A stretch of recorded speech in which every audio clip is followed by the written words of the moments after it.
Anies Baswedan dan buzzer-buzzernya yang layak untuk dipidana.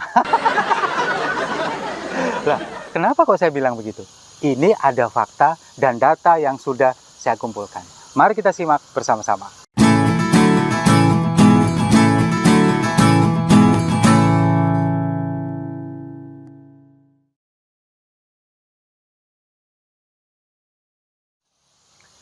Salam damai untuk Indonesia, berjumpa lagi bersama saya, Papa Dimas. Info kali ini datangnya dari Anies Baswedan dan buzzer-buzzernya yang layak untuk dipidana. Lah, kenapa kok saya bilang begitu? Ini ada fakta dan data yang sudah saya kumpulkan. Mari kita simak bersama-sama. Jadi begini, setelah saya mencoba membaca, mencoba menelaah apa yang harus saya sampaikan di sini, saya mengumpulkan beberapa data dan fakta. Ini yang pertama, tentang Anies Baswedan. Kenapa dia layak dipidana? Ini adalah tentang pelanggaran Undang-Undang Pilkada. Ini masalah utang yang katanya dana bantuan senilai 92 miliar dari Sandiaga Uno. Nah, kemarin kan Rahmat Bagja, Ketua Bawaslu, ini mengatakan bahwa ada pelanggaran pilkada. Karena memang ini melanggar Undang-Undang Pilkada, tetapi nggak bisa diproses karena sudah lengser. Karena Anies ini sudah lengser, akhirnya kasus ini menjadi kadaluarsa. Itu kata Ketua Bawaslu. Pak, karena apa? Karena memang di Undang-Undang Pilkada ini menyebutkan bahwa calon kepala daerah ini bisa mendapatkan sumbangan kampanye dari orang pribadi atau perseorangan ini maksimal sebesar 75 juta. Sementara dari lembaga atau swasta ini maksimal sebesar 750 juta rupiah. Nah, sementara yang diterima oleh Anies Baswedan ini 1000 kali lipatnya, lebih dari 1000 kali lipatnya. Dia menerima 92 miliar. Dan itu dianggap hutang, bukan dana hibah atau bantuan. Nah, ini kan juga menjadi pelanggaran juga. Sementara yang dilaporkan oleh Anies Baswedan pada saat penyelenggaraan pilkada tahun 2017 ini jauh di bawah itu, kira-kira sekitar 36 miliar laporannya. Nah, sisanya ini kan yang jadi pertanyaan. Ini yang kemudian menjadi pelanggaran Undang-Undang Pilkada. Nah, Rahmat Bagja ini kan mengatakan ini tidak bisa dipidana karena kasus ini sudah kadaluarsa. Kenapa? Dia juga menyesalkan, kenapa kok nggak dari dulu? Kalau misalkan ini ditemukan pada awal dia menjabat, ini kemungkinan masih bisa diproses. Kalau sekarang agak sulit. Memang, kalau menurut saya agak sulit. Apalagi untuk memberikan sanksi administrasi. Sudah tidak bisa. Misalkan, Anies dibatalkan. Pengukuhannya sebagai gubernur Jakarta ini dibatalkan. Atau dia dilengserkan atau diturunkan. Nggak bisa. Karena memang dia sudah selesai menjabat. Bahkan tahun lalu sudah selesai. Dan sekarang dia sedang lagi main presiden-presidenan. Memang nggak bisa.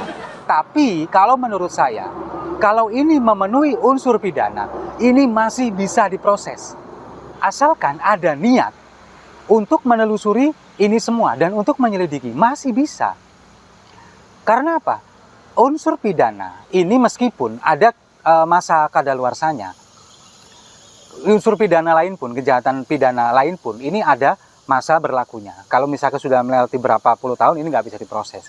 Nah, sekarang Anies Baswedannya masih hidup, kemudian juga Sandiaga Uno-nya masih ada, masih bisa, dan ini belum lama, masih hangat, masih tahun kemarin. Segala sesuatu masih bisa ditelusuri.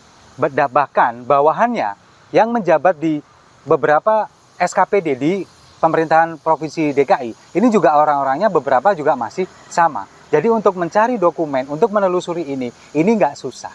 Jadi bukan alasan ini untuk tidak dipidana. Jadi kalau menurut saya ini masih bisa dipidana. Kalau memang sanksi administrasi memang susah karena memang sudah nggak menjabat lagi.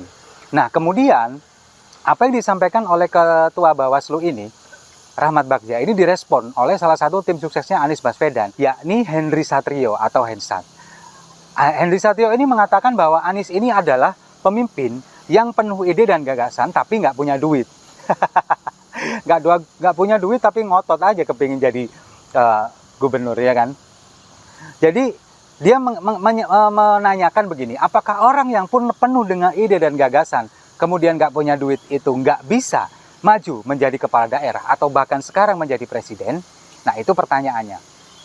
Nah kalau menurut saya, pertanyaannya ini aja udah salah. Salahnya di mana?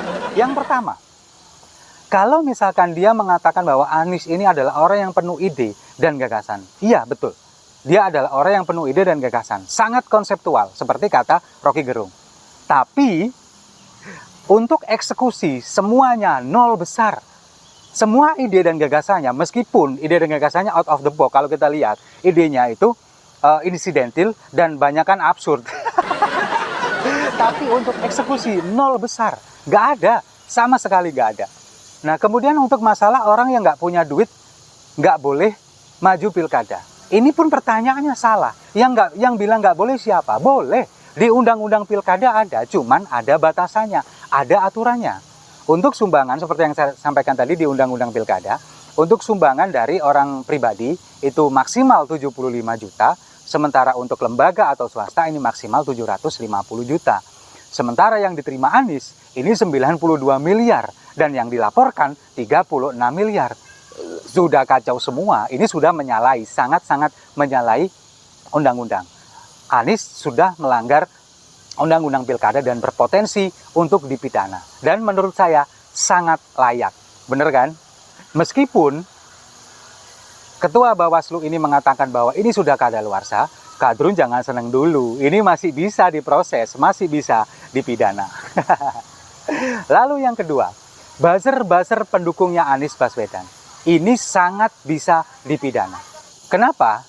Karena buzzer-buzzer militannya Anies ini di media sosial terutama sering menyebarkan hoax.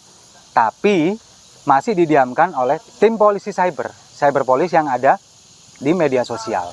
Nah, baru-baru ini mereka, buzzer militannya Anies, ini salah satunya yang bernama Maudi Asmara, ini memframing bahwa Anies ini adalah seolah-olah adalah tokoh reformasi yang menggerakkan mahasiswa untuk memprotes keputusan kebijakan Presiden Soeharto pada waktu itu dan menggerakkan mahasiswa untuk mengkudeta.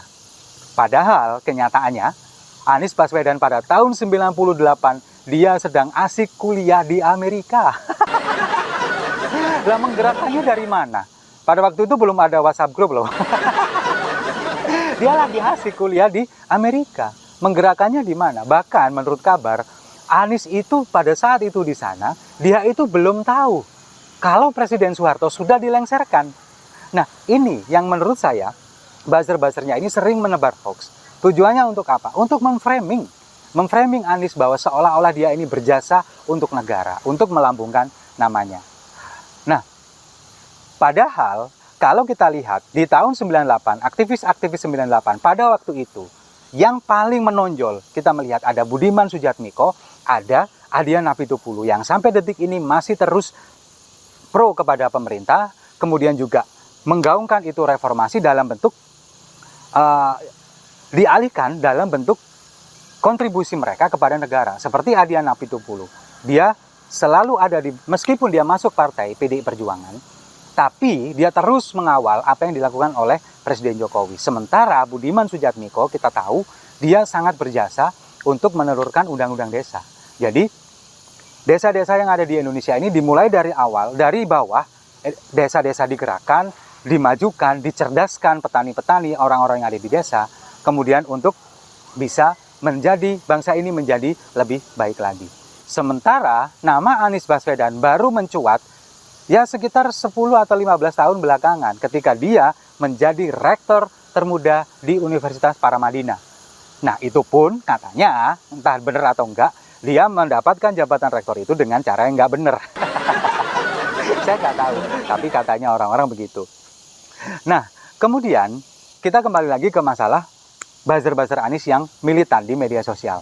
Nah, yang paling terbaru ini, ya seperti biasa, buzzer Anies yang militan yang suka sebar hoax. Ini ada dua orang, Musni Umar, mantan rektor yang katanya profesor itu, dan Andi Sinulinga, politisi Partai Golkar yang kalau menurut saya blundernya kelewatan, beloknya kejauhan. Dia selalu mendukung Anies. Apapun yang dilakukan Anies selalu dianggap benar. Nah, mereka ini melakukan serangan bertubi-tubi Keduanya kompak.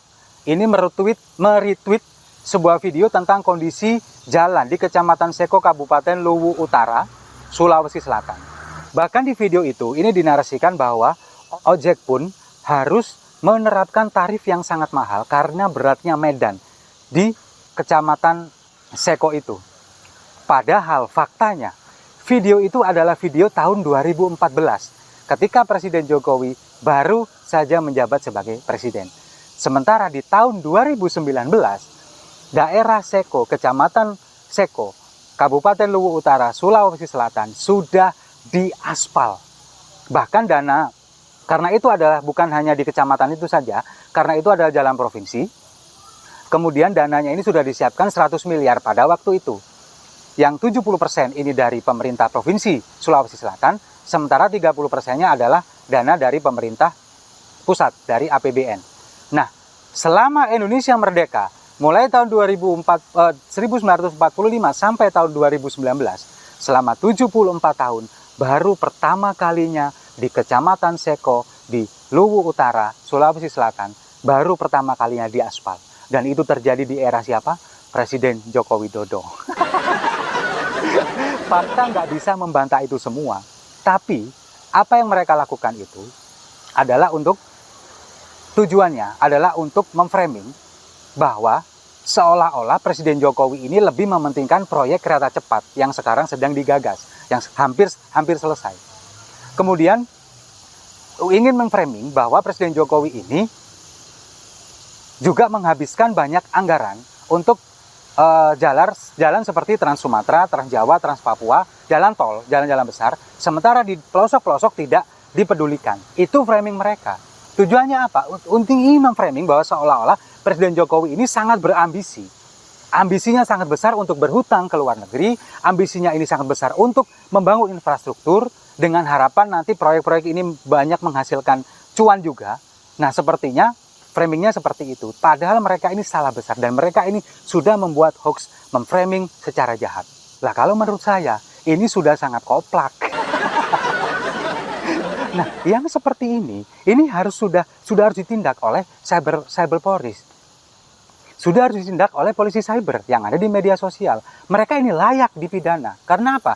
Karena kalau misalkan ini dibiarkan terus terulang dan terulang lagi, takutnya terjadi pembiaran, maka akan menyebar dan menular ke buzzer-buzzer yang lainnya. Mereka akan terus membuat hoax, terus akan memframing jahat kepada pemerintah Jokowi. Tujuannya untuk mendegradasi pemerintah ini, seolah-olah pemerintah ini gagal mensejahterakan rakyatnya secara merata yang ada di seluruh Indonesia. Jadi, kalau menurut saya, Anies dan juga buzzer-buzzernya ini memang sangat layak untuk dipidana. Ayo, saya ingin mendorong pihak kepolisian, terutama Polri, untuk melakukan ini, terutama menertibkan buzzer-buzzer Anies Baswedan di media sosial yang ingin mendegradasi pemerintah dan ingin membuat hoax, menyebarkan hoax sebanyak-banyaknya. Dan terakhir, yang ingin saya sampaikan, saya jadi mengingat sesuatu perkataan Anies Baswedan yang sangat legend, dan kali ini saya sangat setuju dengan apa yang dikatakan oleh Anies Baswedan.